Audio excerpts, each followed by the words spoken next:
Hello, beautiful people. My name is Kristen. Thank you for stopping by my channel. Today, I'm going to do kind of a little life update. Then I wanted to reflect a little bit on my friend Alice in the Giant Bookshelf. And then I have a few books that I want to go ahead and review that I've read recently. So if you're only here to hear book reviews, you can just forward until I hold up a book, that you're interested in hearing about. And if you're, not interested in all the update stuff, which is fine, which I get, but I just really feel like there's been a lot this month. I am a family director, so summer is out of routine, very special events, lots of big stuff. My big children's program is the Vacation Bible Camp. So that happened. Lots of kids, lots of work, lots of energy, went really, really well. But it's a lot. It's a lot. I guess maybe I can insert like little pictures on the side just quickly. But 24 hours after that was over, I took my youth to Belize on a mission trip. And we had a fabulous time. That was a great trip, but again, tiring. And Hurricane Beryl came in at the end of that trip. And it ended up pulling north into the Gulf, but we got the outer bands in Belize. And so it just kind of, the only plans that were really disrupted was our free day. We couldn't go onto the water, and we had really looked forward to going out to an island and swimming with some nurse sharks. But that's a first world problem. After you've just been dealing with all the issues and things that we had dealt with, I really didn't feel that bad for us, to be honest. We were safe. We got home. We are from Houston, Texas. So guess what happened? Yeah, about 48 hours after we got back, Hurricane Beryl came through Houston, and it was a direct hit. So the eye of the hurricane, I live less than an hour from the actual coast. The eye of the hurricane was just about 10, maybe 15 miles east of me, which meant I'm on the correct side of the wraparound hurricane, but a couple trees were down in my yard. Little trees, didn't hit the house. We were without power for 3 days, so you lose your food, and it's the heat index is over 100 each day. At night in the evening, it cools down into the 90s, right? So it's just miserable, and there are even still some in Houston without power. So it's been a lot because, again, working for a church, we become a rescue center. We even currently still have 60 people living at our church and still doing cleanup of Houston. I also led a couple one-day Vacation Bible Camp reprises for outreach at some low-end apartments, and then at a women's shelter. I don't know that I should, show a lot of pictures, but I can show some that maybe don't have the faces, just so you get the idea. So all of that has been happening in the past 4 weeks.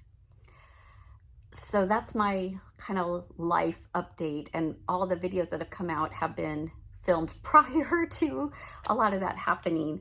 In the meantime, there was the announcement of Alice's passing, and she was a friend of mine. I didn't know her exceptionally well, but I commented on her channel. She commented on my channel. We, considered ourselves booktube friends, and it's just really, really tragic and hard when we lose somebody with such a beautiful, awesome spirit. And what I kind of was thinking about, what I think about her and her legacy, and reflecting on the goodness that she brought into my life. The 2 books that I specifically know I read, absolutely, the only reasons I picked them up were because of Alice, was I read Fight Night by Miriam Toews, and I didn't actually like it, but I understand why Alice really resonated with the grandmother, and she's in it for this deep appreciation of character. She's in things for the longer haul, okay? So books, even like her Agatha Christie love, actually the payoff is at the end in those books. Do you see what I'm saying? Like, you spend the majority of the time reading for that final scene.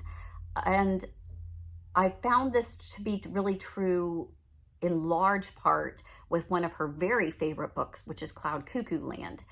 And the only reason, again, I picked it up is because she had recommended it. Now, I did read All the Light You Cannot See and really liked it. So I thought, oh, it's the same author. But she's the one that put it on my radar. So I started reading it. And honestly, I give you my word, I read probably 150 pages in, and I was kind of ready to DNF it. I was having a really hard time getting into Cloud Cuckoo Land. It's really bizarre. It's like, it's at least 3, if not 4 different timelines or stories. And then it started clicking. Like, you have to go about 200 pages into that book before things start making sense. I think it's one of those books, kind of like Dune, where there's a lot of setup and you kind of have to struggle a little bit with what's going on, or even a little surreal kind of feelings. And then it starts clicking and it's brilliant and you get sucked in. And I couldn't put the second half of the book down. I was just so enthralled. And so I kind of think about that as Alice. She invested in her reading, and then she invested in her friends. I'm listening to other people leave their reflections on her, even when the book was like a fail, like nobody liked the book, or it was painful even to read some of these books. Her ability to invest in the friendship with whom she was reading was the payoff for her. And so I think, to me, that is the legacy that she leaves me with, that she has that kind of inspiration to kind of hold out for the payoff, to kind of do some of the work, if you will, to get into the story, to get into the friendship. And even if it doesn't have the payoff you think it's going to have or should have, the ride and doing it with friends is a really blessed thing. So thank you, Alice. Here's to you and your life, and best prayers and wishes to you, your friends, family, your husband. Just mourning the loss, and the BookTube community will continue to mourn your loss. If you have not been familiar with her channel, the cool another legacy is her videos are still up. You can go watch her channel, get inspired for some reading, because there's a lot of really great reviews that she's done. So here's to Alice. For the books I've been reading, I did get to Christina Baker Kline's Orphan Train. This is a historical fiction book that is about the time period when they would put their orphans onto literally a train, and they would stop at cities, and people, particularly like farmers or couples who were having, trouble bearing children or whatever, would stop, and they would like take the babies or take the boys to work. The girls were usually the later to go, the older girls, right? But then they would have some uses. So this is a story that follows a young girl going across the train, trying to look for her forever home kind of thing, and the situations, and just so you learn about the situations. And it's a really beautifully told story, and just kind of found family kind of story. And I'm always up for that. I totally recommend this. I think it's a 4.5 kind of star book. Just lovely. Now, I did also read my collection of Walt Whitman poems, Leaves of Grass. And this was fascinating because I didn't realize how much I kind of had already been exposed to Walt Whitman. I wanted to share a few quick things that I marked along the way. So one thing that I love is Studs Terkel's musical Working, which I was in and have always had a deep affiliation with, and I'm going to read his biography soon. But there was a Walt Whitman poem that correlates to the opening song of the musical. And so I'm not sure the entire story of how they're connected, but listen to this poem about America. I hear America singing, the varied carols I hear, those of mechanics, each one singing His as it should be, blithe and strong, the carpenter singing, his as he measures his plank or beam, the mason singing, his as he makes ready to work or leaves off work, the boatman singing, what belongs to him in his boat, the deckhand singing on the steamboat deck, the shoemaker singing as he sits on his bench, the hatter singing as he stands, the woodcutter's song, the plowboys on his way in the morning or at noon intermission or sundown, the delicious singing of the mother or the young wife at work or of the girl sewing or washing, each singing what belongs to him or her and to none else, the day what belongs to the day, at night the party of young fellows robust, friendly, singing with open mouths their strong, melodious songs. And there's this beautiful song about I Hear America Singing. And it's an entire musical that's tribute to the working hands that built America. It talks about the housewife. It talks about the mason stoneworker. It talks about the trucker shipping across the country. It talks about the immigrant on the corner. It talks about all these beautiful components, the waitress. It's just a beautiful tribute. And I just love that musical and I love that song, and to find the origins of it in Walt Whitman was amazing. He also has a ton of poems that I really resonate with and love the style of repeating one word.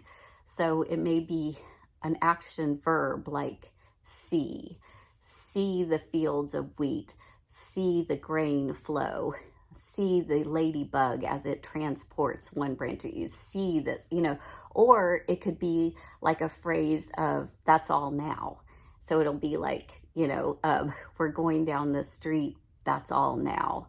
We've arrived at our place and that's all now. Like I'm making this up off the top of my head, but over and over, just having that one phrase. And I really, really loved it, like really painted these beautiful pictures for me. I also, one of my very favorite new discoveries that I really loved was called I Saw in Louisiana a Live Oak Growing.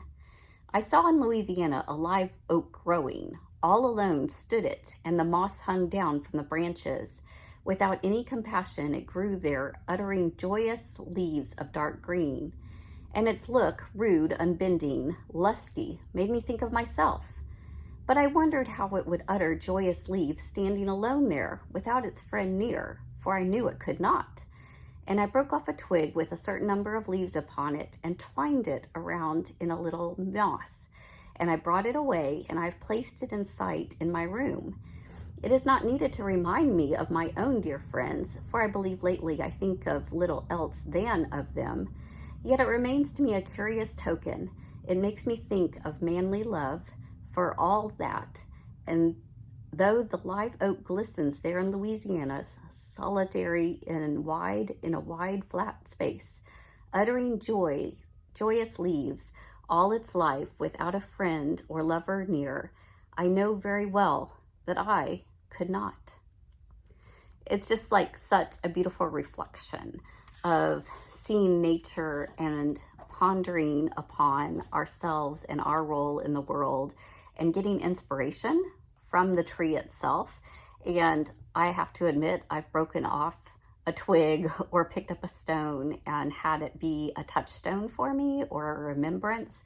And finally, I won't read the whole thing, but I was super excited when I was reminded and even started hearing Robin Williams in my head with, "Oh, Captain, my Captain, our fearful trip is done. The ship has weathered every rack. The prize we sought is won."